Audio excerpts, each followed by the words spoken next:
Hey, it's Daily from Tradetomato, and in this guide, I'll quickly show you how to connect your Binance account to the Tradetomato platform. Let's jump right in. Once we've signed into the platform, we'll navigate to the account dropdown and click on Connections. From here, we'll add a connection.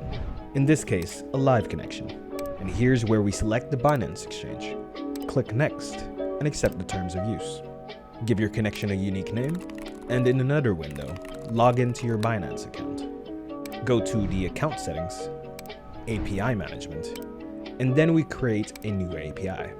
And let's give our API key a unique name as well. At this point, we'll have to authenticate with 2FA. Once created, let's click on Edit Restrictions. Let's go back to Tradetomato and copy the IP addresses provided.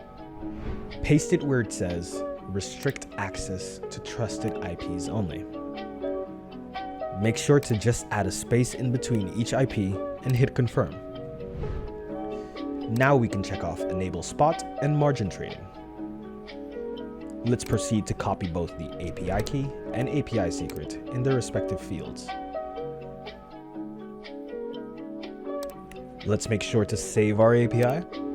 And lastly, click on Create Connection. And there you have it. You've successfully linked your Binance Exchange account to Tradetomato. Now you can start automating your trading strategies with ease. Happy trading!